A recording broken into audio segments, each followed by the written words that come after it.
Le secret du bonheur, Billy Graham. Préface à l'édition américaine.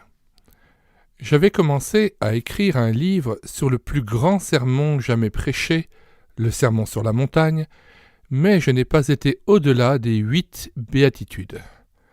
Plus je les lis, plus je les médite et les étudie, mieux je me rends compte que Christ a donné par elles une formule de bonheur personnel, formule qui s'applique à chacun, quelle que soit sa race, sa situation géographique, son âge ou les circonstances de sa vie.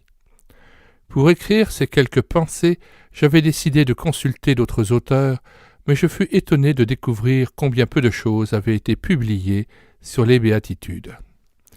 La plupart des commentaires bibliques passent rapidement sur elles, et pourtant, dans ces quelques déclarations de Jésus se trouve toute la profondeur et presque toute la portée de son enseignement. Les béatitudes sont révolutionnaires, saisissantes, extrêmement profondes et pourtant étonnamment simples. Si elles étaient universellement appliquées, elles pourraient transformer le monde dans lequel nous vivons. Vivez ces simples formules dans votre vie personnelle, vous ne serez plus le même. 10 000 pages ne suffiraient pas à épuiser le contenu de ces remarquables déclarations du Maître. Je n'ai fait qu'effleurer les points essentiels. En un sens, pourtant, les béatitudes se répètent. Jésus essayait de faire comprendre à ses auditeurs charmés et saisis non pas plusieurs vérités, mais une seule, le bonheur. Le bonheur dans cette vie et dans la vie éternelle. Si le mot « bonheur » signifie sérénité, confiance, contentement, paix, joie et satisfaction de l'âme, Jésus était suprêmement heureux.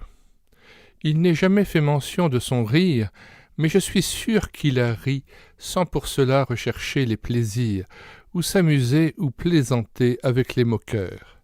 Son bonheur ne dépendait pas des circonstances, et il n'avait pas besoin de stimulants pour être heureux. Il connaissait un secret qui lui permettait de vivre au-dessus des contingences de la vie et de la crainte de l'avenir. Il s'avançait avec calme, certitude et sérénité au travers des événements les plus pénibles, même au travers de la mort. Quel était son secret? Il nous l'a révélé dans les béatitudes. Suivons Christ à la découverte du secret du bonheur. Préface à l'édition française. Il est inutile de présenter l'évangéliste Billy Graham au public de langue française, puisque à Paris comme à Genève, il s'est adressé plusieurs fois à des auditoires immenses et que la presse et la radio ont fait de lui une vedette de l'actualité mondiale.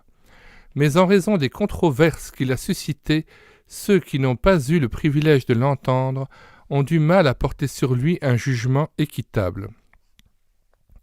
Heureusement, Billy Graham a diffusé son message dans 2 livres. Le premier, La paix avec Dieu, a reçu dans les pays de langue franco-française un très favorable accueil et a fait comprendre et aimer Billy Graham. Nous nous réjouissons de voir le second, Le secret du bonheur, traduit maintenant en français. Que la traductrice et les éditeurs en soient chaleureusement remerciés. Ce livre ne reproduit pas le premier. Ici, l'évangéliste américain commente le début du Sermon sur la montagne. Et il aborde courageusement les problèmes concrets de l'homme moderne qu'on l'accusait parfois d'éluder dans ses discours. Plusieurs lecteurs européens seront tentés peut-être d'attribuer certaines conceptions de l'auteur à la civilisation américaine plus qu'à la Bible. Nul pourtant ne pourra mettre en doute l'absolue sincérité d'un homme qui s'engage tout entier dans cet ouvrage. La plupart des lecteurs reconnaîtront même que Billy Graham quitte rarement le plan de l'homme universel tel que l'Écriture le présente. Qu'il me soit permis d'évoquer un souvenir personnel. J'ai eu la joie d'assister, un peu par hasard, à la rédaction de quelques-unes de ces pages. Il faisait une chaleur torride. Dans une chambre d'hôtel surchauffée, Billy Graham, ruisselant, en costume léger, écrivait fébrilement sur un coin de table. On aurait dit un boxeur. En lisant ce livre, c'est ainsi que je le revois, car il s'agit bien ici d'un combat. L'évangéliste ne lutte pas contre la chair et le sang, mais contre le mal et son auteur, Satan. On ne peut lire Le secret du bonheur sans prendre parti.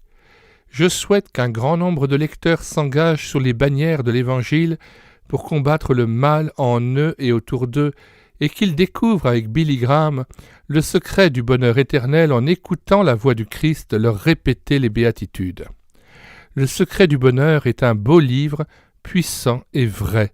Il faut le lire et le faire lire. Paris, octobre 1956, Jacques Blocher, pasteur.